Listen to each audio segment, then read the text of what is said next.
কর্ম করতে খরচা আছে? দেখুন, 3টে ইবাদত ফ্রি, 3টে খালি করতে বলছে, আর যাকাত দিতে খরচা আছে। ঘুরিয়ে ওকে বলেন, চাচা আপনার এবারে ক টাকা হলো? যা দেওয়া হয়েছে হিসাব করে দেখলে বেশি হয়ে যেতে পারে। তার মানে আন্দাজে বেশিও হতে পারে, কমও হতে পারে। বেশি যখন হতে পারে, ইনকাম যখন রেখেছে, তো কমও তো হতে পারে, যেহেতু আপনি হিসাব করেননি। আর যদি কম হয়, 100 জনের মধ্যে 90 জন তার কত টাকায় কত টাকা জাকাত, কতটা সোনায় কতটা এটাই জানে না। 10 জন বলতে পারবে, 90 জন বলতে পারবে না। রমজান মাসে একবার বইয়ের সোনাগুলোকে, সোনার লাইনের লোক মেপে আমরা দেখি না। আলমারির কোণে কোন টাকাটা 1 বছর পার হচ্ছে আমরা দেখি না। ব্যাংকের আপনার কি বলে, ব্যালেন্স শিট চেক করি না যে কত টাকা আছে, কোনটা 1 বছর রোলিং হচ্ছে। কথা আমার বুঝতে পারছেন না? যারা জাকাত দেয় এগুলো এইভাবে হিসাব করে তো নাকি গো? তারপরে ফতোয়া দিচ্ছে নামাজ পড়ে যাবে। ঘুরিয়ে যদি বলে জায়গাটা ঠিক করে দিন আপনি, তখন কি হবে? সেটা হজটা করে নাও না, 17 নিয়ত আছে। কেন চাচা 8 খরচ হয়েছে, 17 নিয়ত আছে, আর আমি নামাজ পড়তে বলছো? কথা বুঝতে পারছেন না? 8 খরচ আছে হয়েছে, আর 17 নিয়ত করছো, তার মানে আর আমাকে নামাজ পড়তে বলছো? তুমি বলছো আমি পড়বো, বেশ, আর তুমি সত্য কথা বলেছো, কিন্তু তোমারও কিছু কথা বুঝতে পারছো তো নাকি? এখন আপনি আমাকে সরাসরি বলুন, মদ খাওয়া হালাল না হারাম? গাঁজা খাওয়া হালাল না?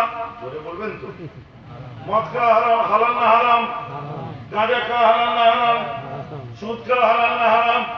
এর মধ্যে একটাও সুদখোর নেই, হাত তুলে বলুন।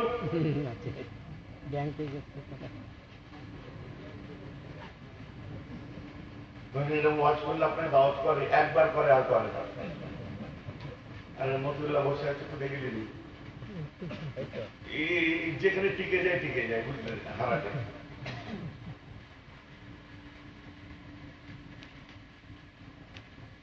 আপনাকে দাওয়াত আর করবে না এরকম ওয়াজ করলে, আপনি অনেক পরে করবেন। আমি নেবো নাকি জিজ্ঞেস করে দেখুন।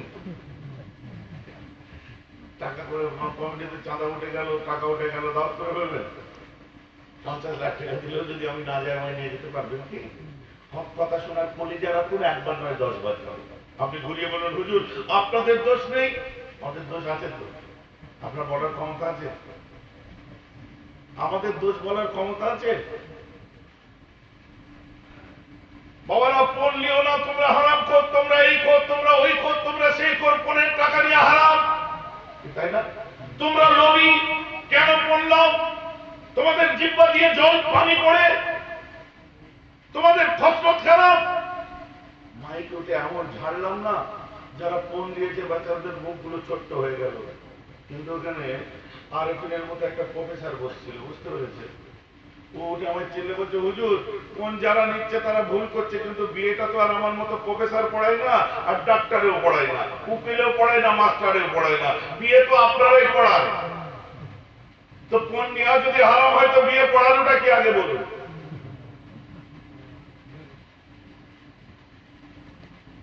আমার কথা বুঝতে পারছেন? তখন আপনি কি করবেন? না মানে আমাদের নিজের বলে সব।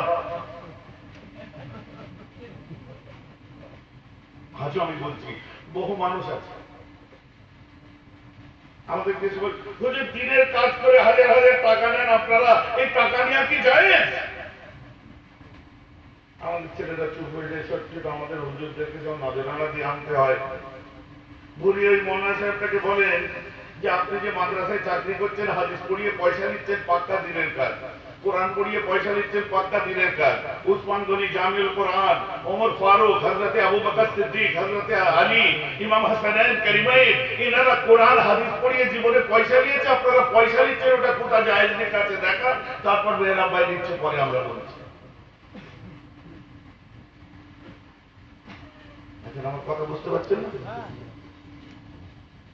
তো ঠিক আছে, মেহরাবাই নিচ্ছে, ওর আমি পরে আমি হিসাব দিচ্ছি। হযরতে বেলাল কোনদিন পয়সা নিয়েছে আজান দিয়ে? আমাদের মসজিদের ইমাম মুয়াজ্জিন লিখছে কেন? আগে তার ফতোয়া দেখা। তারপরে কানে কানে বলবে আমাদের হুজুরা তো ছোট ছোট ব্যাপার, খোদ আল্লাহর কাবার সামনে যে নামাজ পড়াচ্ছে, সুদাইসি সাহেব থেকে আরম্ভ করে মদিনার মসজিদে যারা নামাজ পড়াচ্ছে তাদের হিসাব করে ইন্ডিয়ান কারেন্সিতে মিনিমাম 43 লক্ষ থেকে মাইনে স্টার্ট। খোদ আল্লাহর কাবার সামনে দিনই কাজ নামাজ পড়িয়ে পয়সা নিয়ে কি জায়েজ আছে? দেওবন্দের দারুল উলুম মাদ্রাসার শাইখুল হাদিসের 29,000 টাকার কাছাকাছি মাইনে। আমার কথা আমার বুঝতে পারছেন না? সব পাখিগুলো মাছ খাচ্ছে আর মাছরাঙা গুলো কি দেখতে পাচ্ছেন?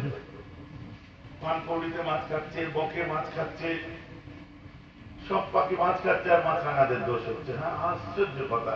ও জাকাত মেরে খাচ্ছে, দোষ নেই, আর আপনি নামাজ কাজা করলে ঘাড়ে এসে পড়ে যাচ্ছে।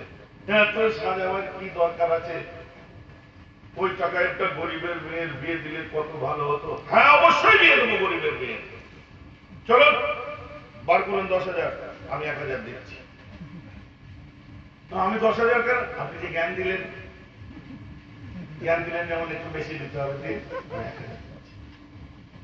না, মসজিদটা অবশ্যই আমি 10 বস্তা দিচ্ছি, আপনি 100 বস্তা সেভেন দিন। তুই 10 বস্তা কেন? আপনি যে জ্ঞান দিলেন। বলে কানের কাছে বলবেন এটা যদি ফজুল লাগে নিজের মেয়ের বিয়েটা হ্যাচার জ্বালিয়ে দেবেন। এটা যদি ফজুল লাগে ক্ষীর পিঠেতে খরচা করবেন না। এটা যদি ফজুল লাগে হলদি মাখানিতে খরচা করবেন না। এটা যদি ফজুল লাগে একদম কি বলে পনিশমেন্ট হত্যা ডিজাইন করা লেহেঙ্গা চুলি বউকে পরিয়ে বিয়ে দিয়ে মেয়েকে পাঠাবেন না। আমাদের ফাতেমার মতো 40টা তালিয়ালা শাড়ি পরিয়ে বিয়ে দেবেন, ওটা সুন্নত। আমার কথা বুঝতে পারছেন তো নাকি? সব জায়গায় ফজুল খরচা করলে গায়ে লাগছে না। জামাইকে আপনার 2.5 লাখ টাকার বাইক দিয়ে দিচ্ছেন, কোনো অসুবিধা হচ্ছে না। মায়ের পেটের ভাইয়ের সাইকেলে ফ্রি কেটে গেছে, সারাতে পারছে না, তাকে 60 টাকা দিলে বুক ফেটে যাবে, তখন ফজল হচ্ছে না। রাসূল পাকের মিলাদের মাহফিলে আমার মুজাদ্দিদ জামানের এই জলসায় একটু ছেলেরা শৌকের সাথে করছে, সাজিয়ে গুছিয়ে করছে। আমার রাসূল রাস্তা দিয়ে হেঁটে যাচ্ছেন, একটা বাড়ির দিকে তাকালেন, আমার রাসূল হাসছেন। কার বাড়ি ওটা? হযরত সালমান ফারসি বলছে, হুজুর আপনার এই গোলামের বাড়ি। হুজুর তোমার বাড়িতে কি হচ্ছে? বলছে আপনার আল্লাহ আর আল্লাহ রাসূল ইয়ানি কি আপনার একটা জিকিরের মাহফিল কায়েম করেছি। আমার রাসূল বলছে, সালমান তোর বাড়িটাকে চতুর্দিক থেকে আমি বিশ্বনবী চামড়া দুটো চোখে দেখি আল্লাহর রহমতের ফেরেশতারা ঘিরে রেখে দিয়েছে। জোরে বলেন না সুবহানাল্লাহ।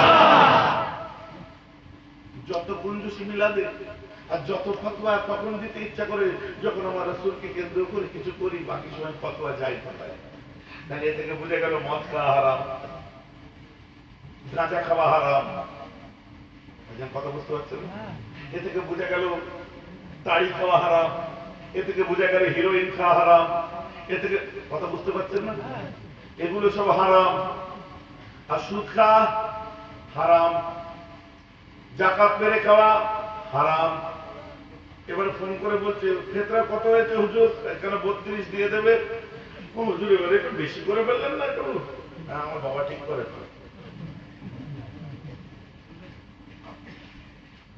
কথায় রাগ করবেন না মুসলমান। যদি মদ খাওয়া হারাম হয় তো জাকাত মেরে খাওয়া হারাম, গাঁজা খাওয়া যদি হারাম হয় তো তাড়ি খাওয়া আর মদ আপনার গাঁজা খাওয়াও হারাম। তফাৎ কি?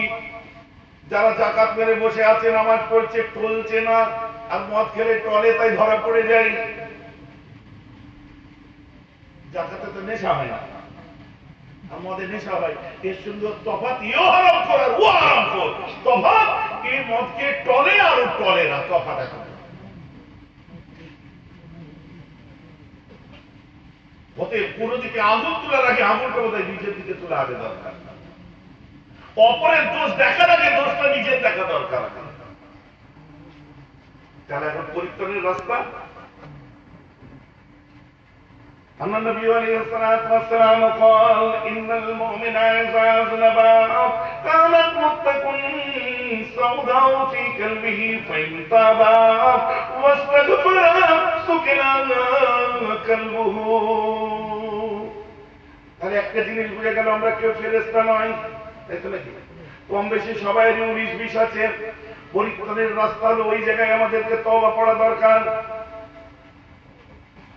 আমাদের অন্তরে কালি পড়ে গেছে, গুনার দাগ পড়ে গেছে, আমাদের তওবার প্রয়োজন আছে। ধরুন ভাইজান, অন্তরে কি কালি পড়ে? বেশক পড়ে, অবশ্যই পড়ে। কে বলেছে পড়ে না? মেডিকেল সায়েন্স তো বলছে বুকের মধ্যে, কালবের মধ্যে ইনফেক্টেড ব্লাড, নোংরা জমে, হার্টে নোংরা জমে। হার্টে অনেক সময় নোংরা জমে, যেগুলোকে আমরা ছোটখাটো ভাষায়, ডাক্তারি ভাষায় বলে দিই যে হার্টের পাইপে চর্বি জমেছে। কথা আমার বুঝতে পারছো? যেটা বাইপাস করে আর্টারি দিয়ে বার করে দিতে হয়। অনেক ক্ষেত্রে যেটাকে এনজিওপ্লাস্টি করতে হয়, অনেক ক্ষেত্রে স্টিল ফিট করতে হয়, যে নোংরা গুলো বার হয়ে লাইনটা ক্লিয়ার করে তবে